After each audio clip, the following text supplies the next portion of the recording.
Hello, everyone, and welcome to the Zoo Nation podcast, where we're commenting and observing the political zoo around us. My name is Josh. I'm Nathan.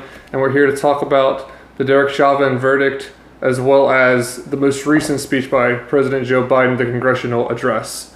I think one thing that we both thought of when it came to maybe we should start just to establish what you thought, what I thought of just in general, the verdict when it came out. We were just talking about it actually a little bit about on April 20th was when the verdict came out. And actually, I think I found out just seeing on my phone, I think I got the notification that the verdict was going to be announced soon. Right. And you and I texted about it pretty quickly. Right. Hey, this is when the verdict's going to come out, that kind of thing. Right. And at first it was going to be 4:30, you remember? Yeah. Then it turned to, well, actually it's going to be 5 o'clock. Yeah, and did it come out of 5? I think it might have even came out. I think it did come out of 5. Pretty much. Yeah. Maybe a few minutes after.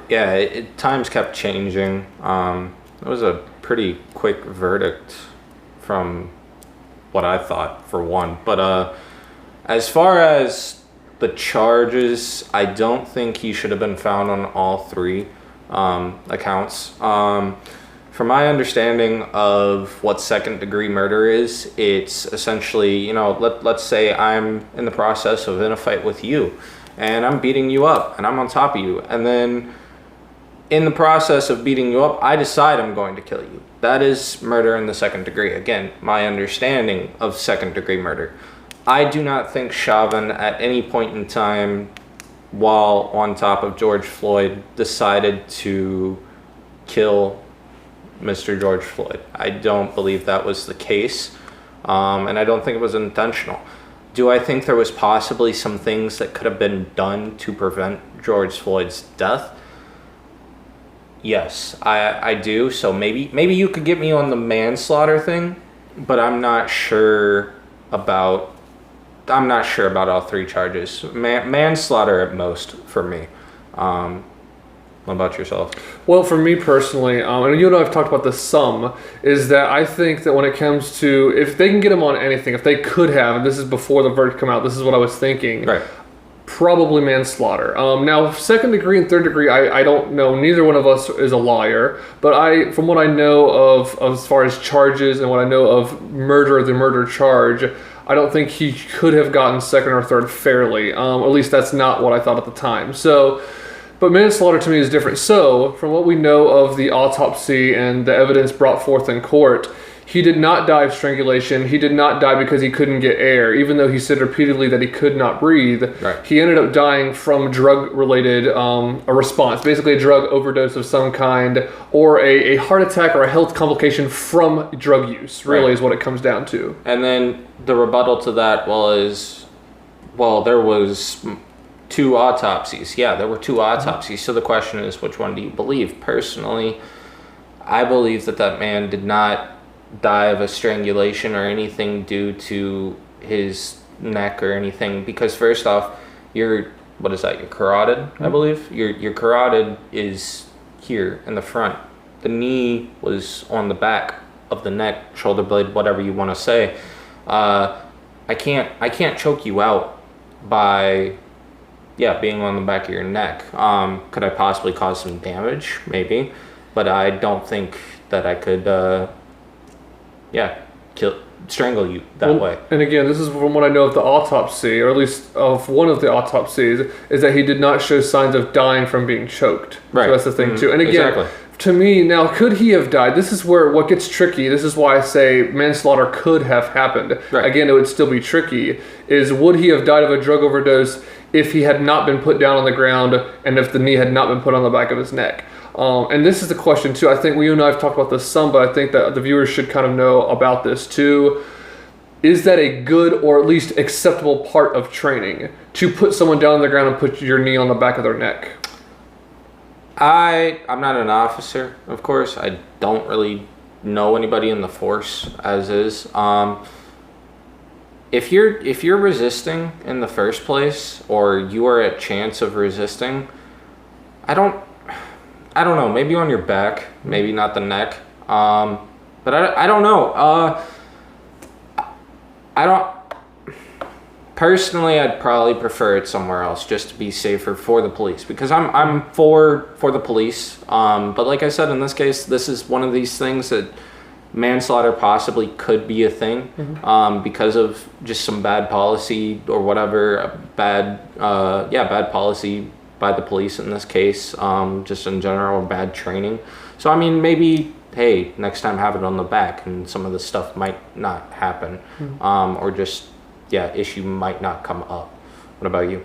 Well, so for me, this is where it could get tricky, because either he did not die, or he would not have died from a drug overdose at the same time, meaning how soon would he have died of the drug overdose? Did he die faster because of the knee on the back of his neck? And to me, that's where the case is. That's where an investigation has to take place. And again, if he had been charged with manslaughter, we would be talking about it still, but we'd be talking about it differently, in other words. Right. And so, I don't know, the whole thing was tricky. I have to say, though, and this is still having to do with George Floyd, but not so much with the verdict, I really feel bad with a lot of people involved. I mean, this has blown up so huge. Just when you think about 2020, already we were dealing with COVID-19. Already we were getting ready for Trump to face off against somebody. Again, at that point, Bernie and Biden were the big contenders. There was other contenders, sure. Oh, yeah. Super Tuesday, I think, had yet to happen, things like that. But still, the big thing was COVID-19 at the time. Then comes, I think this was either the end of April or May or June, this unfortunate incident happens, and people refer to it as murder. So here's the distinction too. People have called it murder. People have even said, certain politicians have talked about this should be first degree murder. So the trick there, and you and I have talked about this, is you have to prove intent, you have to have motive. Yeah. So that's where it gets tricky. So for you to say, well, this Derek Chauvin should be convicted of first degree murder, is like, well, you have to prove motive. And you've said this to me, and I think that I've heard this from other people too.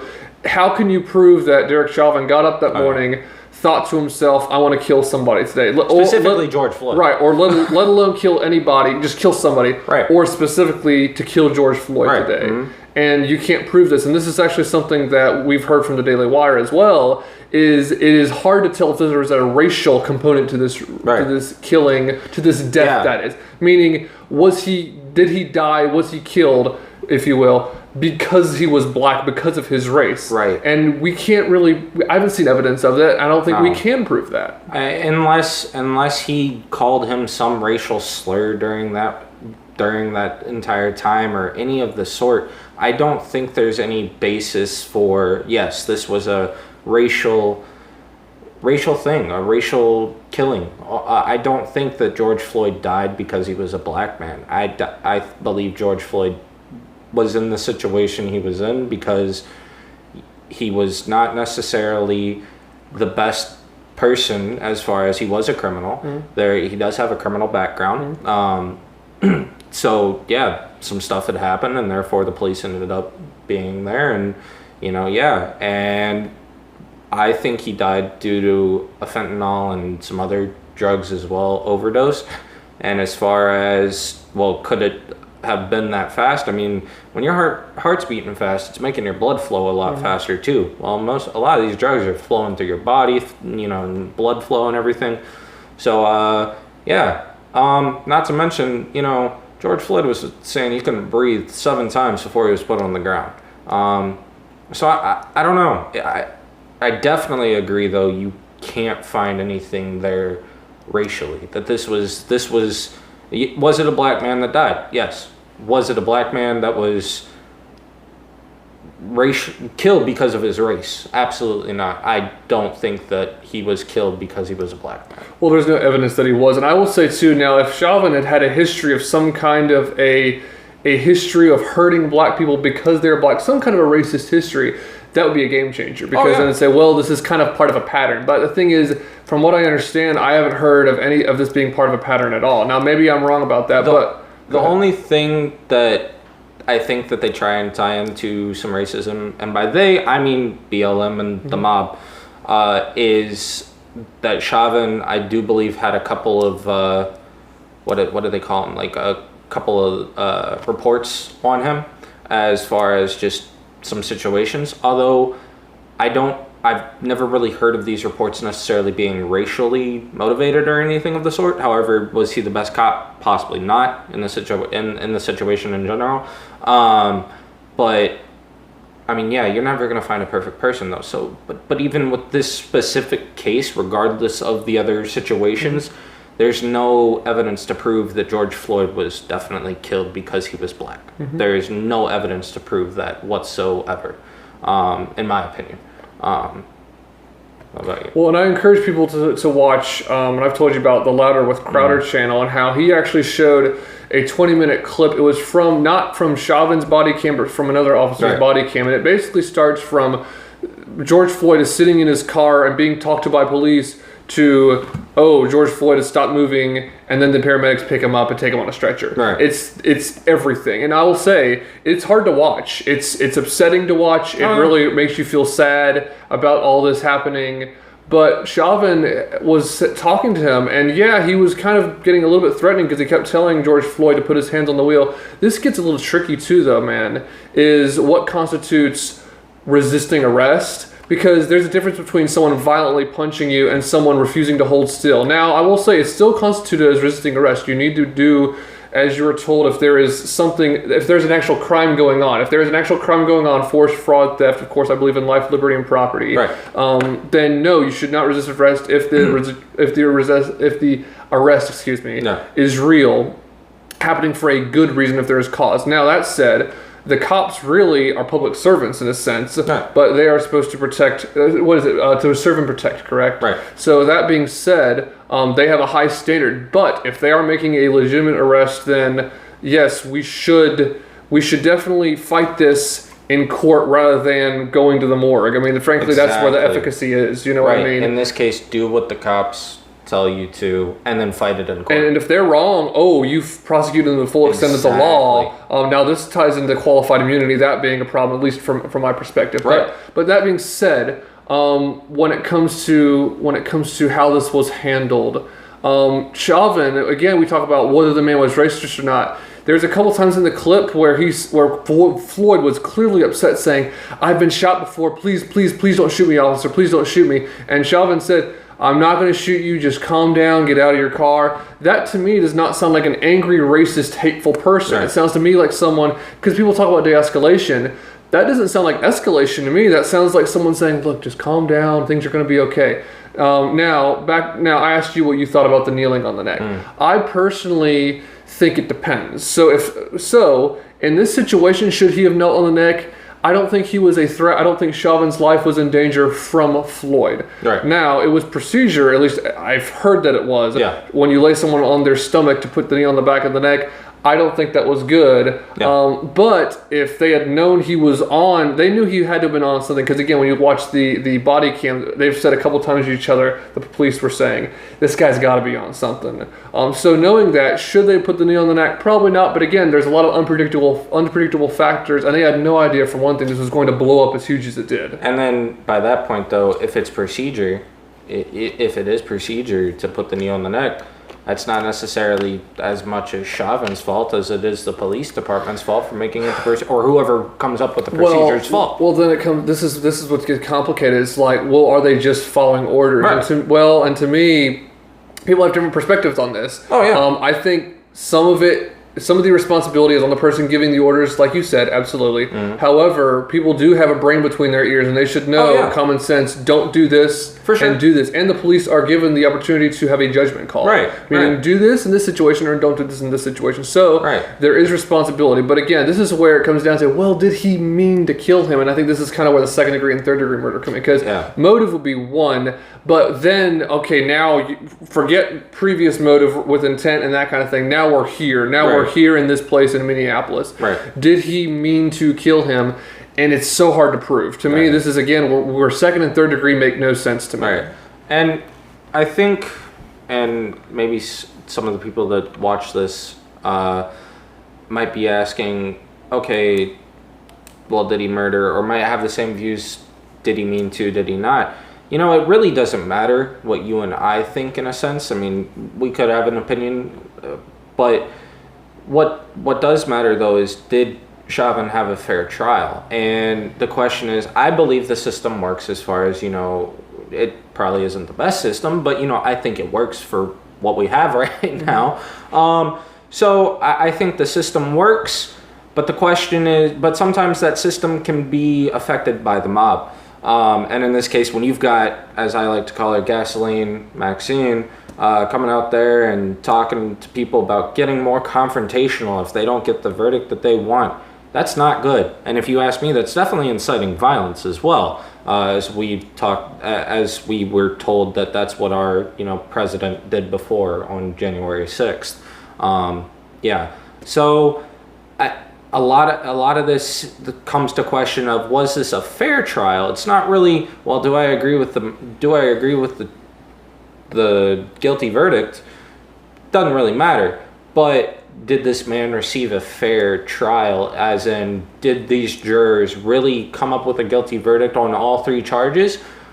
Or did they come up with a guilty verdict on all three charges because of the fact that, I'm scared of my city burning, or even them finding out who I was and then killing me? Or, just killing my family, or even vandalizing my house, or anything of the sort. So I question if this was even a fair trial. We have to put this in the context of what happened after he died. The Antifa riots, the BLM riots. And again, not everyone in Antifa, not everyone in BLM rioted, but there were considerable numbers that did. There was property destroyed. There were people that died, right? And there were black officers that died. And this is the problem with the term, the slogan, Black Lives Matter. This is probably, this is frankly the problem with slogan uses in general when it comes to collectivism. So when you say something like Black Lives Matter, I thought of this just now. There was a time when Jordan Peterson was talking at a university. I don't agree with everything the guy says, but he was talking about, imagine walking and seeing a guy holding up a sign saying, "I hate poverty." It's like, well, no kidding, man. Of course I hate poverty. Of course Black Lives Matter. Yeah. It would be ridiculous to think that they don't. Right. And I remember someone saying when I was watching a video one time, when you tell me that Black Lives Matter, what you're saying is you're saying to me that I don't think that you don't think that I already know that. That's what the problem is with throwing around a slogan like that. So you put this whole situation in the background of seeing riots, seeing unrest, seeing a worldwide movement, seeing this played on the news repeatedly and being followed so closely by the media. Then you add to what you just said. Then you add what politicians are saying about it, saying things like get more confrontational, this is what protesters have to do, and that kind of thing. And that is being given a pass as not inciting violence of some kind. Whereas, to me anyway, a very similar statement, not this word for word, but from the president, was seen automatically as, what happened to the Capitol, he was responsible for. This is violence. Like, this was inciting violence. Mm-hmm. Whereas actually telling you to get, more confrontational is not inciting violence. It's not even in question. Well, to me, so I actually said at one point, and I'm trying to think if I said this to you via text, but for one thing, I think whenever this verdict was heard, someone, at least one police officer, probably more than that, quit their job that day. Oh, I'm sure. Now, there was probably more that said, you know what, I'm going to finish out the year. You know what, I'm going to finish out my agreement, but after this, I'm done. And that is frankly not a good thing. We don't want people that are overall, more often than not, good at their job, leaving their job. That's not serving the community. That's not helping at all. Mm-hmm. So we can't have that. And I'm actually for someone that, and we actually were talking about this a bit ago, before the camera started rolling, about privatization. That's what I'm really for. However, in the current situation, is defunding the police overnight a good call? No. Well, there could be tremendous opportunity there. Again, we were talking about privatization. That could be a good thing. Depends on how it's done, though, and to the scale that it's done. And we're, of course, not for things being done overnight. We have to have some kind of a transition, so that there's people being careful. I mean, again, we want whatever leads to less people being hurt or killed, of course, protection of life, liberty, and property. 100%. So back to kind of what I was saying about the verdict, though. This is blown up out of proportion. This should have been handled as a court case, not as a national issue. That's the problem too. This could have been handled as a state issue, a Minnesota issue, a Minneapolis at the city level issue. This was handled as a worldwide, if not just a national issue. Yeah. Again, protests worldwide, people were watching worldwide, and when he was found guilty on all counts, for all 3 counts of second degree, third degree, and manslaughter, the world was watching. I think a lot of police officers were watching, and someone quit their job that day. Oh, 100%. And so, it's to me. Do you think this changes things for this country? Yeah, and I think it already did change things for the country.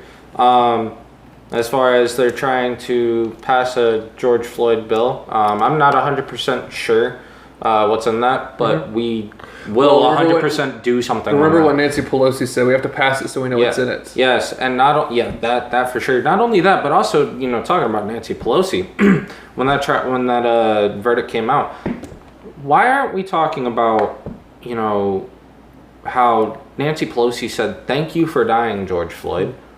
Like what?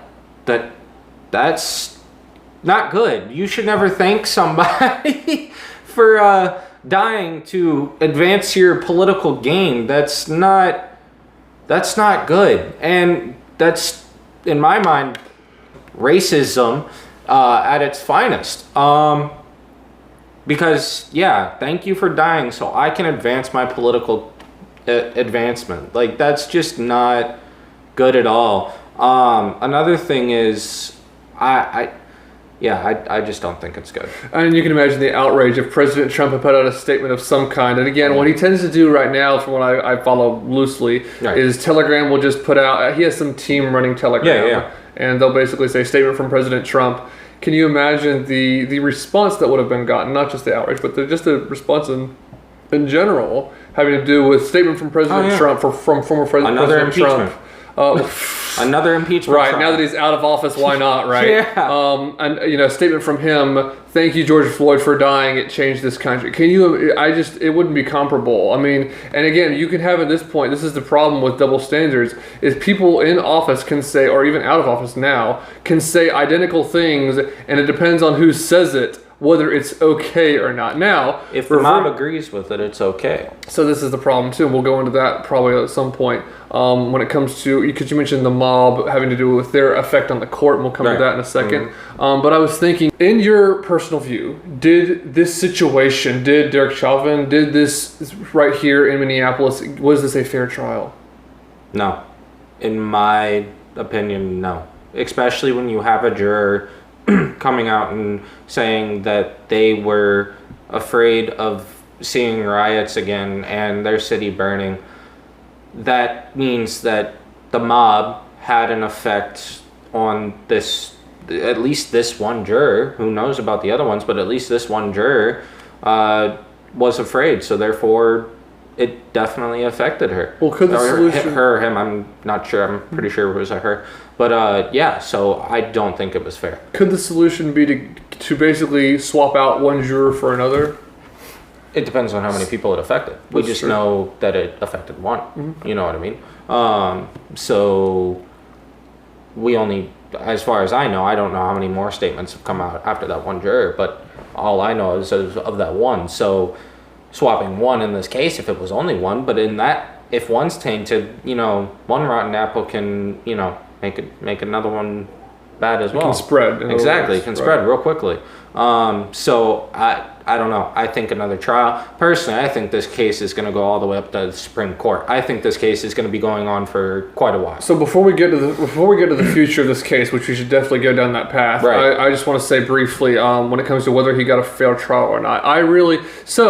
Do I agree with what was done, especially with second degree and third degree charges being he was found guilty of them? Right.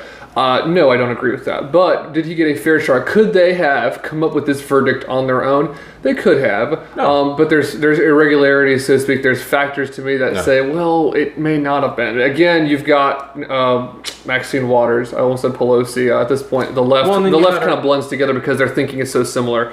But Maxine Waters, what she said. So me personally, I think I said this to you.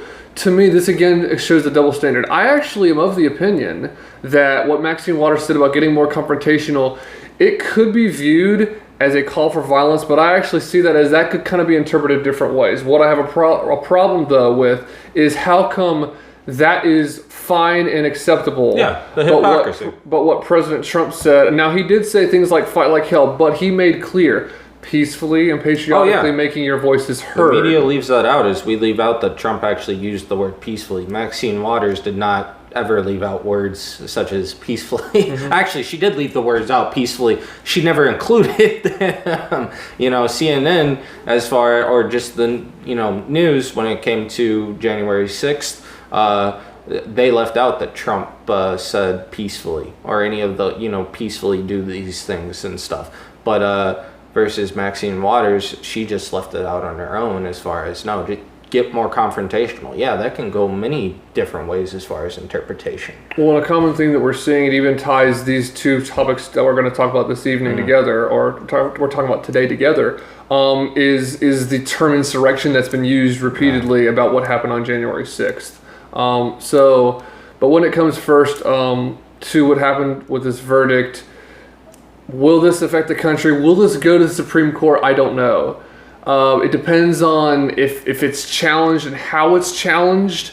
If they challenge it and say, well, maybe manslaughter, but not second and third, or if they say not second, but maybe third, how it's challenged and on what basis, or if they try and challenge it on the grounds of jury tampering of some kind, basically the jury's no good, basically someone was involved that should not have been involved, namely outside influence on the jury itself.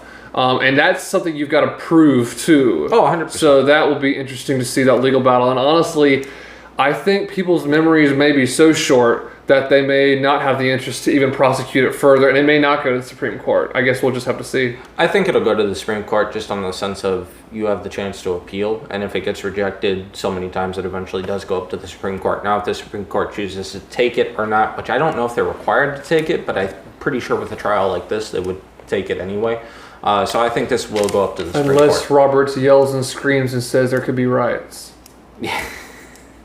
You forget. But hey, mob rules. So you are exactly right. You are exactly right. Mob rules. So therefore, hey, there will be, riots. So therefore, if we're afraid of riots and everything, I mean, we don't stand for truth anymore. Of just we let the mob scare us. It's more of, well, I'm afraid of whatever. I'm afraid of the mob. Therefore, I'm not going to do this. And instead, you should be standing for what's true. And if you think that it's truth that Chauvin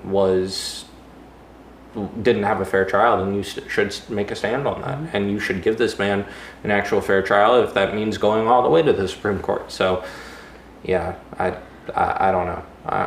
I don't know. And this goes into deeper issues of the court system in general. You said kind of at the beginning of this, or toward the beginning of this, that overall the system is working. It kind of depends on what the situation is. And I think, again, like Walter Block, a big libertarian that I've quoted to you before and other people as well, like Walter Block would say, it compared to what? That's the big question to ask. So compared to certain parts of the world, oh my goodness, the American justice system is so much better. Right. But there are certain areas, I can't name them off the top of my head, where in certain cases were done better than other cases. Right. You know what I mean? And even that, but that even applies in this country. Right.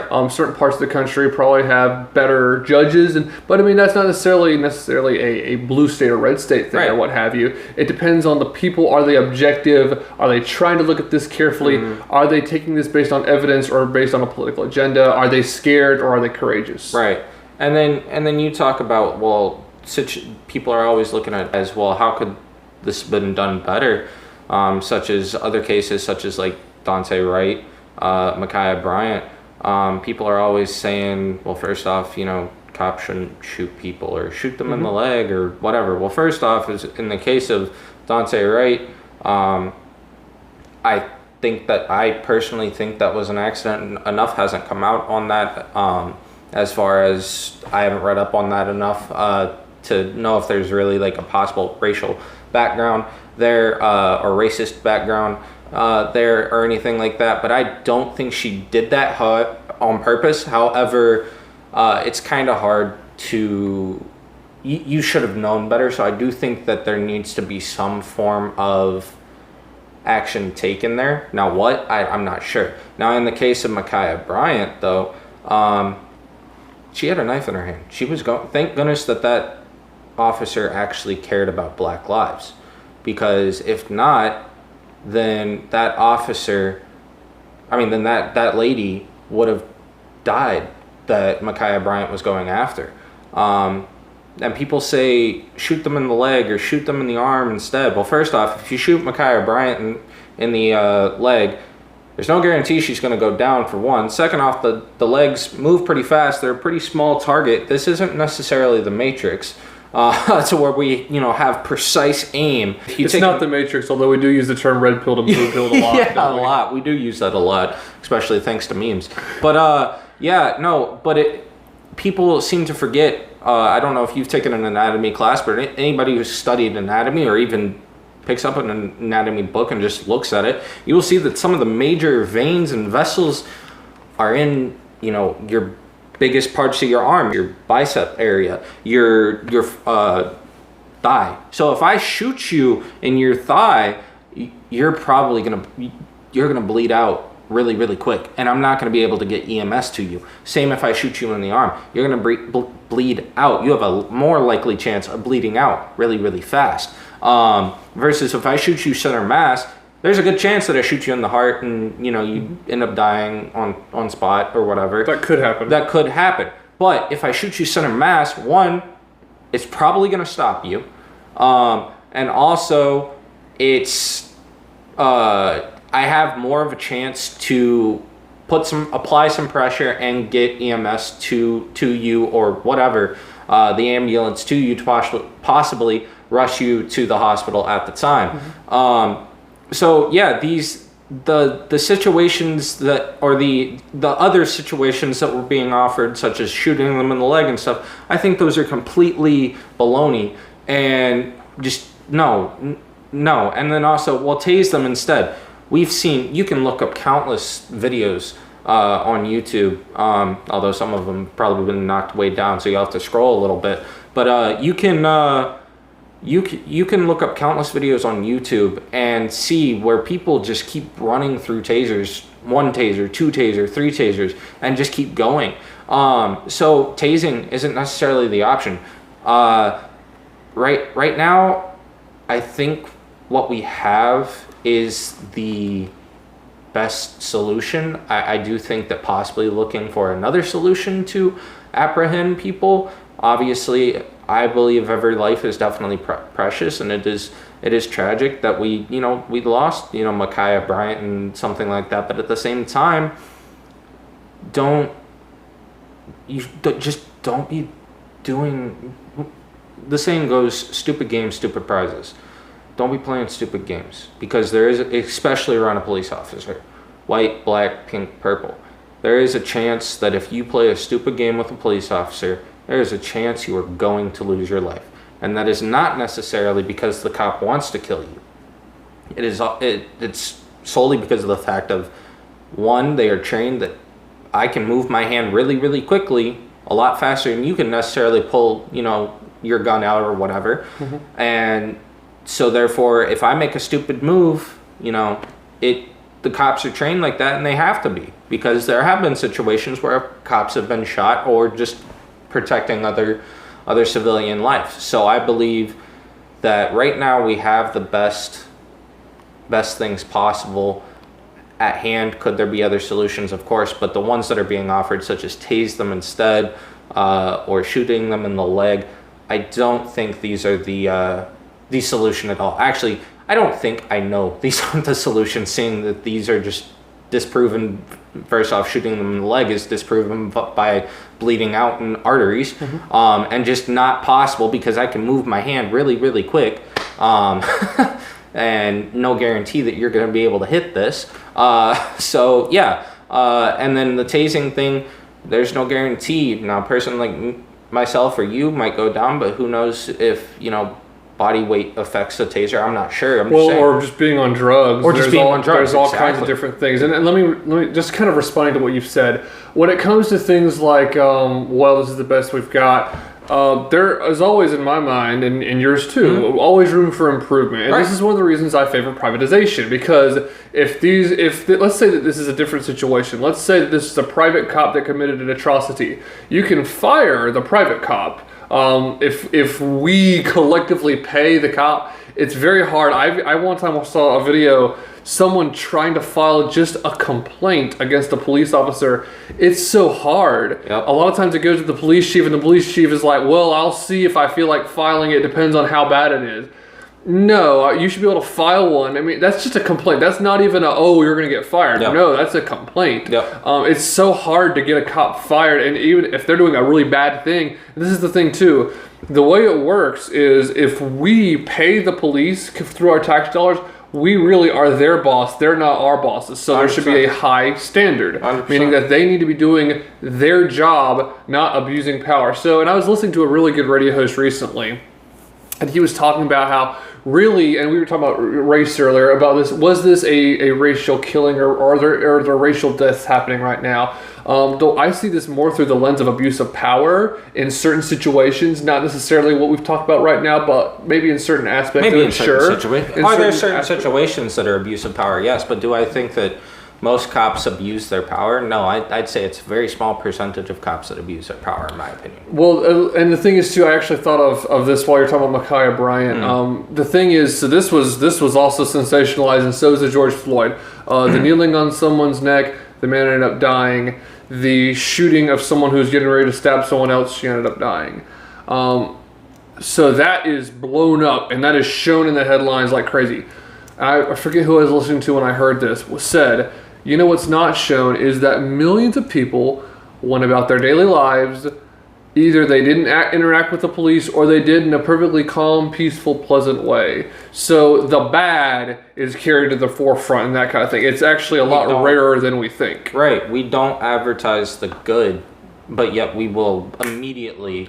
It makes world news. And some of that's psychological. Some of that's probably psychology. People will tend to think about that in stronger terms and more often than we should. For sure. So, but some of it too, though, is natural, as in, oh, this is bad, we need to fix that. Humans as beings are trying to solve problems. So in ways, it's a good thing. But yeah, one thing... This is the thing. I think a lot of this has to do with abuse of power, and there should be high standards for cops. But then again... If you are violating life, liberty, and property, and this is clearly the case with Ma'Khia Bryant, she was trying to stab somebody, and she was not going to stop. Now, could this have been handled differently? I don't know. I don't know enough about the situation, but at least it looks like, from what I know, probably not. Someone was going to die. Either she was going to stab somebody, or the cop had to intervene like that. And he couldn't, it's not like he was the Flash and he could walk forward really fast and stop what was happening. No, he had just a few seconds to pull out his gun and do something. That's what we need, superheroes. Well, that's exactly right. And this is the thing, you mentioned the whole shooting the leg and arm thing. I would encourage the people watching this, and you too, I can send this to you. Reason, which is a pretty good libertarian paper or website. Right.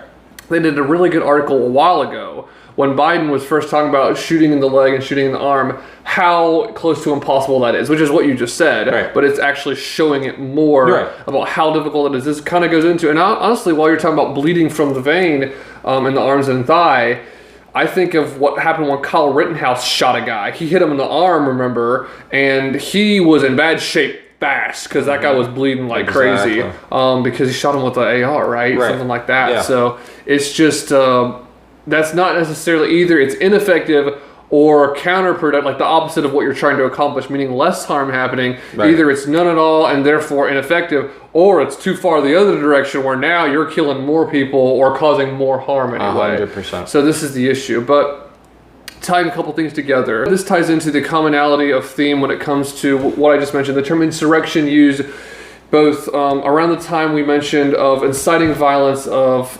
what could be interpreted as getting more confrontational, could be interpreted as inciting violence, versus what Trump said. Well, speaking of that, the current president gave a speech recently, and he gave a speech to Congress. It was a congressional address, and yeah, I can see you closing your eyes and nodding, and honestly, I was looking like Ted Cruz over here. You can watch while he does an impression of Ted Cruz, everybody. Better than any impression I could ever do. So anyway, but yeah, I was up late last night, and I listened to it, and I listened to it again today, and so with that being said, just as you watch this, let's just, before we even hit some point-by-point stuff, when you get to the end of the speech, what are you thinking of President Biden's speech? It definitely put me to sleep. I was definitely tired. See, I was texting you and you wouldn't answer. I can't understand why. Exactly. The best sleeping pill ever. Just listen to Biden. Man, and I've got some insomnia, to where it's hard for me to fall asleep, man. And Oh man, You've been cured. That cured it, man. It's a miracle. Pills typically don't work and stuff, man. Phew, I need that. Cause man, I want him to do the best for the country, of course, because I care about America. But just starting off, he started this off January 6th, and then ending it, you talked about what do I think at the end. He ended it with January 6th as well. Starting it, maybe I get, okay, cool. That's where you started, I guess, kind of. Not really, but whatever. But I don't know. It just, I didn't like it. There's a lot of stuff I don't agree with. And then there's some stuff where it's like, Trump said a lot of this. So it's almost like they looked at the playbook of Trump and it's like, man, this is actually some good ideas. Maybe we should take some of this or just continue some of this stuff as well. Or try to continue. You seem to be accusing Joe Biden of plagiarism. He's never done that his entire life. He's never done that ever. Not even during this speech, right? Exactly. This is true. Yeah, but no. No, I don't know. I definitely felt like Ted Cruz 100%. I took almost all, actually no, I took all of it with a grain of salt for sure. And yeah, I can't stand that. To me, I actually thought, so there were some flubs, meaning some gaffes in there. Notably to me, when he started to say, when I was vice president, that was the one that kind of stuck in my mind. But there was others where he started to say the wrong thing and then had to correct it. But that's just how he is. And every politician, especially the president, when you're up that late at night, I can understand some misspeaking, that kind of thing. But looking at the actual, like you said, the substance of it, again, beginning with January 6th, again, ending with January 6th. And this is kind of what we started this off with, the talk of insurrection. So when I think of insurrection, when I think of like civil unrest, I think of someone trying to take over the government with violent means. Now, I do not condone, I think that what happened at the Capitol was stupid and wrong. Yes. I cannot say that enough. I've said it to 100%. friends privately. I haven't necessarily talked about my podcast much, but hello, episode 1, we're going to start off with that.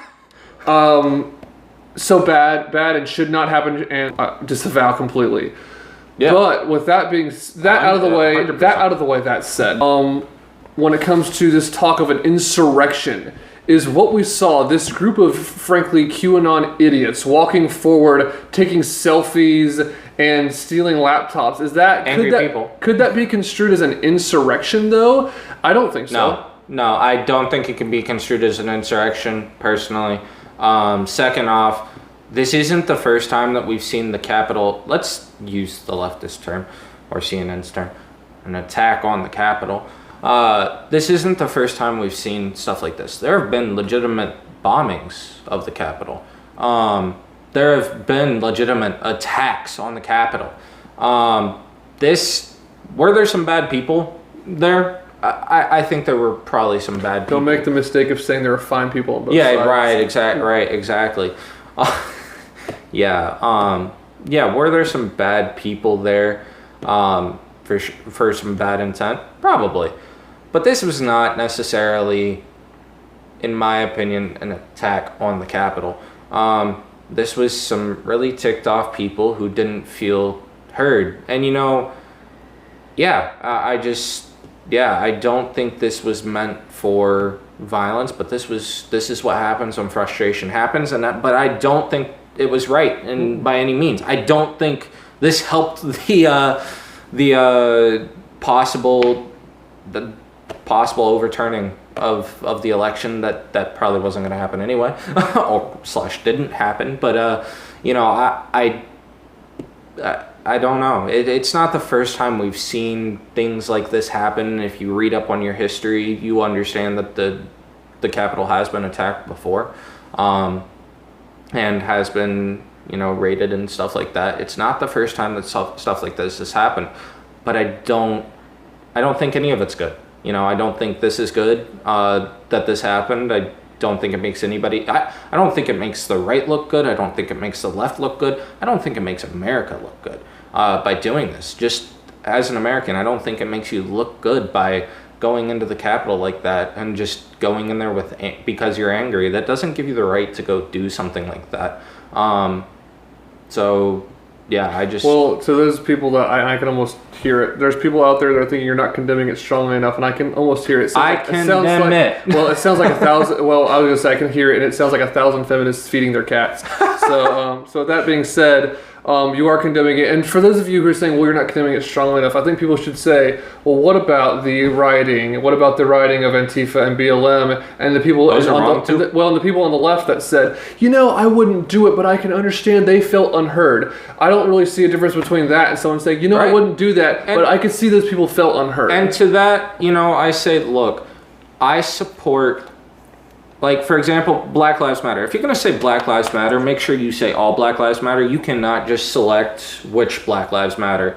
I know that's kind of backtracking a little bit, and we will definitely have to do a topic of, like, Black Lives Matter and stuff like that. Sure. Just because I've got a lot of stuff, LeBron and all that, to say. But anyway, just for the Black Lives Matter. The latest brilliant voice. Yeah. Just for the Black Lives Matter folks, you can't pick and choose. If you say Black Lives Matter, that means all Black Lives Matter. And I personally believe that. I believe my life matters. I believe Josh's life matters.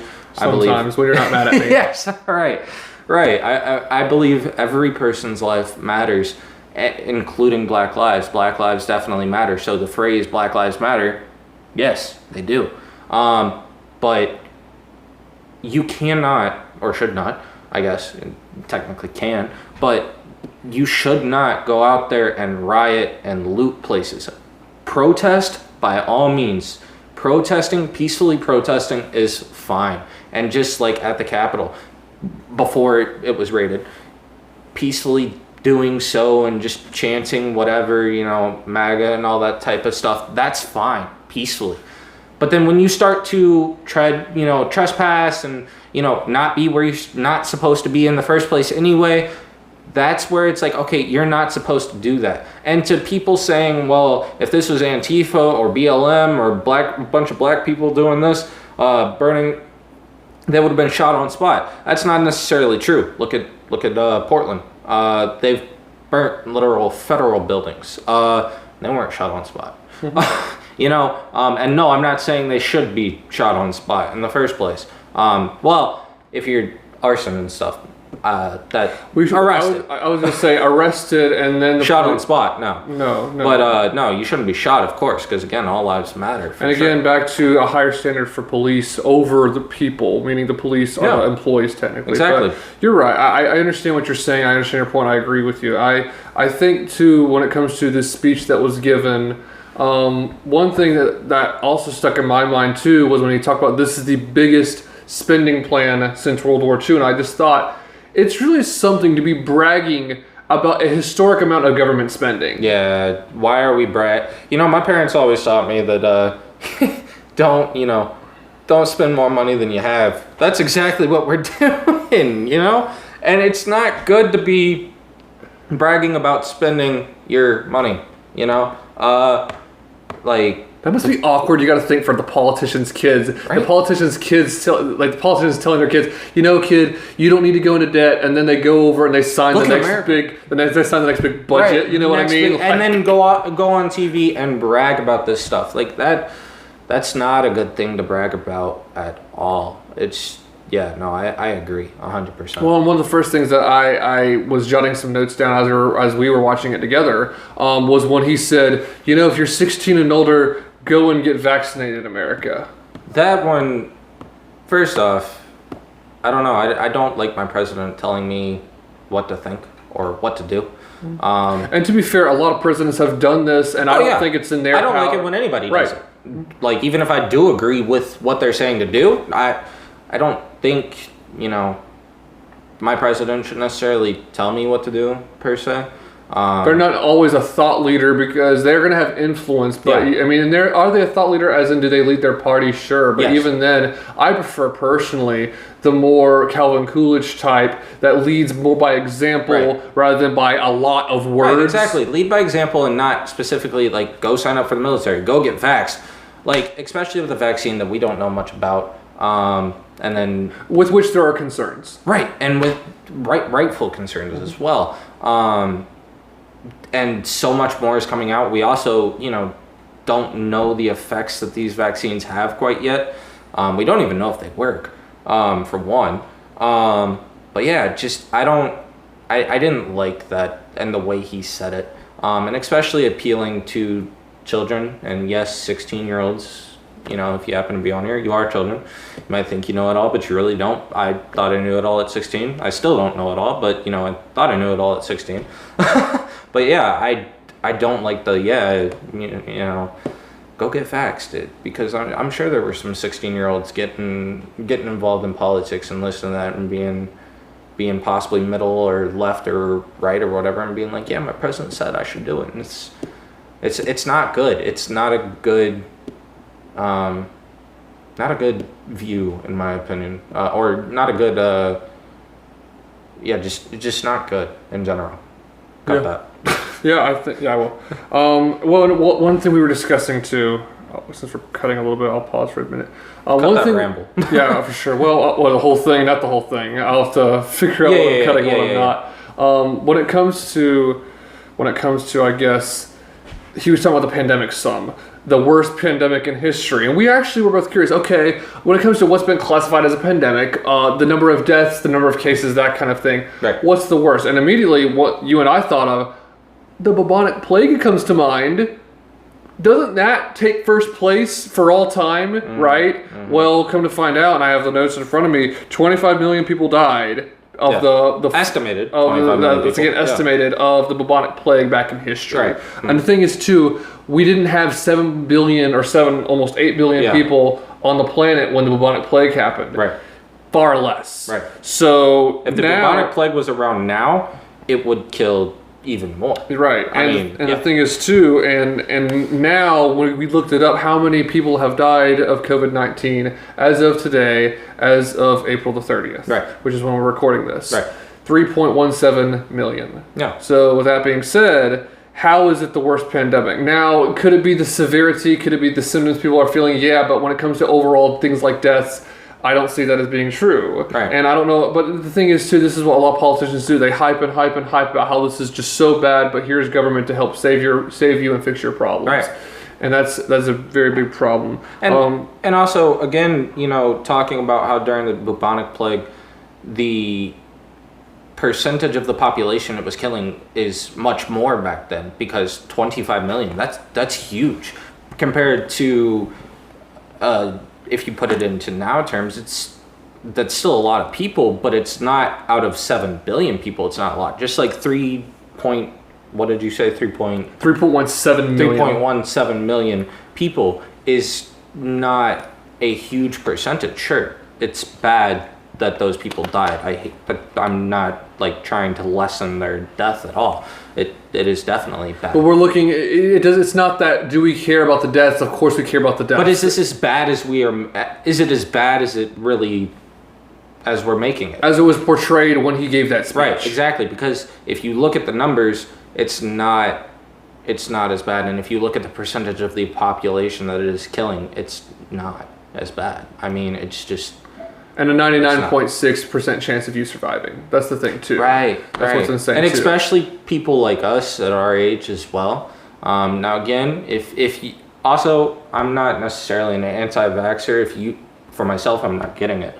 But if you feel like you should get it, go ahead and get it.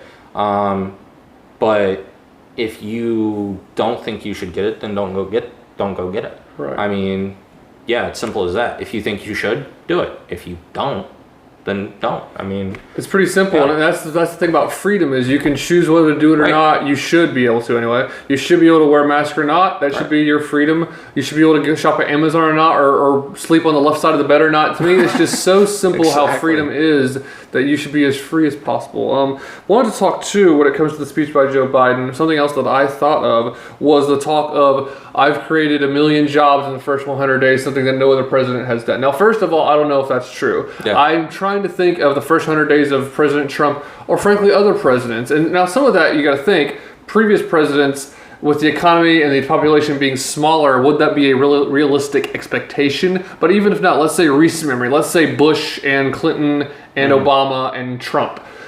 Did one of them create more in the first 100 days? I don't know. But the claim from Joe Biden, which of course we know is a wonderful, trustworthy human being that would never lie to us ever. The government will never lie to you in general. So. Right. I would question that. Not just Joe Biden. I mean, shoot, the government will never lie to you in general. Man. Exactly. So I would question if he actually did. But the thing I brought up too is who's eligible for this. And he kind of tried to address, well, not everyone has to have a college degree or even an associate's to take these jobs, but there's other factors depending on where the jobs are created, how much they pay. What are the jobs? Right.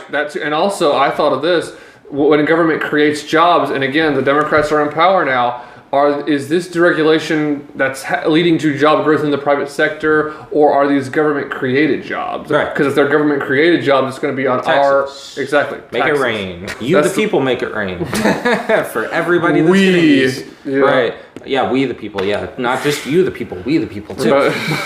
But yeah. Also, not only that, but he forgets to mention that he's also destroyed jobs.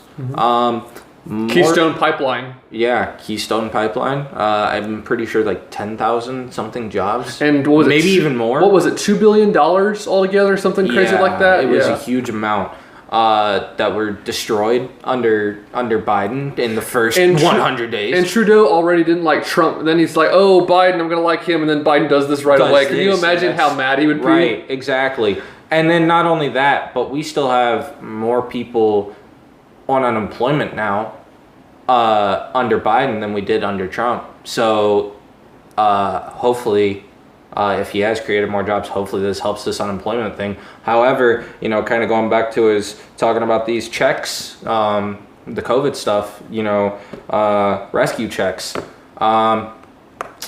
That's kind of incentivized people not to necessarily go back to work. So I don't know if creating more jobs is.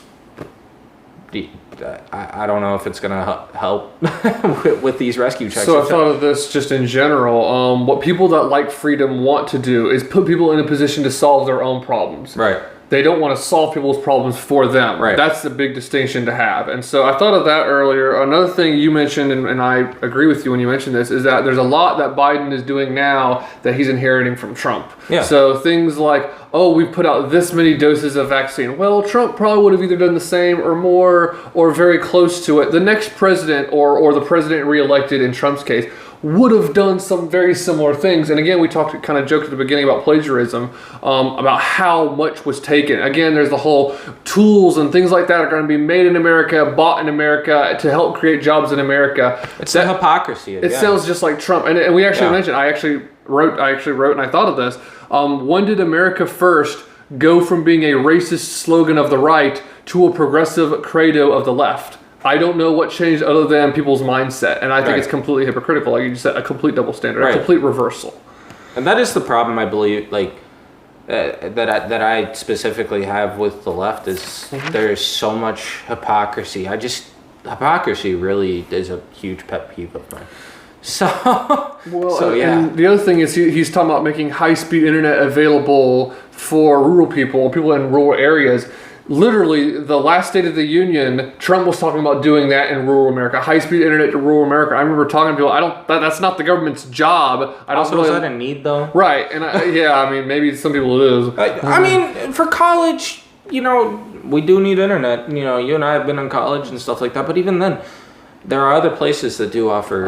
You decided to go to college. I was going to say Fortnite, but there's that. Hey, I got a 12-year-old brother. My 12-year-old brother would agree with that so much. Yes, Fortnite, man. I need that internet, man. I don't even play Fortnite, but man, my brother does. Man, I can't stand that game. But well, and one thing too, and we got to kind of get closer to wrapping this up. Yeah. When it comes to 800,000 people being on Medicare right now, and again, we don't want to give people necessarily what they want. We want to give them a chance, right? A chance to improve themselves, give them the freedom to be able to get on their own 2 feet. Right. Because you have to be on your own 2 feet to walk. You don't want to just hand them a walker and say, now you can walk. No, let them go through physical therapy where they can walk on their own 2 feet. Exactly. Give them an actual hand up, not a hand out, as the old saying goes. And that, by the way, that's what another thing Joe Biden's dad said. We were joking about all the time. Joe Biden's dad has said everything in history. Yeah. Just anything, like he said the golden rule. My dad once said, it's like, man, your dad said a lot of things. Yeah, okay, cool. The most quotable did my dad. The most quotable human being ever. Right. To ever walk the world. Oh, man. But then the other thing though is he talks about, and a lot of people, especially the younger generation or younger people that are just now getting into the workforce, man, $15 minimum wage, He mentioned it. Yeah, he mentioned it. I know. And the thing is, I don't think Obama or Clinton or I don't know if any other president has talked. Now, I'm sure someone talked about a drastic increase I in don't the really minimum. think it became a thing, as far a crazy thing, until Bernie really started talking and I was more about talking about just a drastic increase in minimum wage in general. Right, I don't know if any other president has talked about that in his speech, at least not in recent memory. So this is the first one I can think of that in recent memory a president has talked about a drastic increase in the minimum wage. This will be more than double if it goes from $7.25 to $15. And see, the problem I have with raising the minimum wage, he talks about we need to make minimum wage a livable wage. First off, it's called minimum for a reason. It is called minimum wage for a reason. Minimum wage will never be a livable wage. If I have to pay, if I am by government law required to pay you a certain amount, $15 an hour in this case, that means either A, I'm going to make it to where I can now, this just pushes technology more forward to where, hey, now guess what? If I'm owning a McDonald's, I can now make everything robotic now to where, to where I only have to pay one dude $15 an hour. So it'll actually, instead of having, 7, 8, 9 people on the job making $7 an hour to where everybody has a job, I now have one person making that money. So it actually makes the unemployment rate go up. And not only that, but inflation. You're gonna have prices being raised. The cost of living will be raised. Here in South Carolina, I think we have one of the lowest cost of living. I think one of the lowest costs of living in the United States. But again, if it's made to $15 an hour, we'll be right up there. So it's not a good idea. And again, especially with the unemployment thing, it will cause unemployment to go up because instead of the two people that I could pay, I think minimum wage here is $7.50, right? $7.25 or $7.50. $7.25, $7.50, something like that. The two people that I was paying, in total $15 an hour, now I have to fire one, if not both, because I can't afford that as a small business. And it'll at least destroy small business. And who does that hurt? That hurts the people that were working minimum wage, right, who these Democrats and leftists are trying to help, and right, in turn they actually hurt them. And then in turn hurts the hurts the company. Then in turn hurts the country. I mean, it hurts jobs. It hurts everybody. Right. It's a domino effect. And I remember Andrew Yang, when he was running for president, talking about the second, what did he call it? The second industrial revolution. Right. That would have been interesting to see him give an address. One thing I was thinking about while Biden was giving his address is how many people he claimed wrote him. Yeah. And I have to say, and I have to take a joke from Dave Smith, who's a great comic. Mm-hmm. If I was approached and said, hey, would you like to write to, let's say I get an email, would you like to write to President Biden? I would reply and say, I am quite certain I never gave my information out for this contest. So I don't know how you got my email, but frankly, this is coming out as more of a threat than an offer. And I have to say, that's what I think about this. When I think of, if I got this email, I'd be sending that email to the spam filter so fast. Yep. So it's crazy. But with that being said, our first episode, I think, might be a little bit over time, but it's been good. This is great, 2 topics. For sure. Any closing thoughts that you have? Because if not, we're going to send people to our social media page. Just, if you don't know any of this stuff that we've talked about, definitely do your research. Don't get it from CNN. That's my biggest thing. Don't get your research from CNN. And I try to avoid extremes. I would say also avoid Breitbart overall, and I would caution you about Fox to try to look at multiple sources. Yeah. That's what I try to do. Not just CNN. Right. I like to pick on CNN, but Fox News, CNN, whatever. Or on the other hand, listen to them, but also listen to other people. You need to know what different people are saying. You want to keep yourself informed. And never be opposed to listening to other people. I'm not opposed to talking to a liberal and agreeing to disagree. So never be opposed to hearing other people out, and instead of starting an argument and automatically thinking you're right. So Great thoughts here on the first episode of Zoo Nation. Thank you for watching. We really appreciate it. And I'm going to have the links to our social media sites in the description of this video. Also, I'm going to put a link to the description of this video of a video I will make in the future. And you'll see this uploaded at about the same time of where you can find us on social media, what our accounts look like. Thank you for tuning into Zoo Nation. I'm Josh. And I'm Nathan.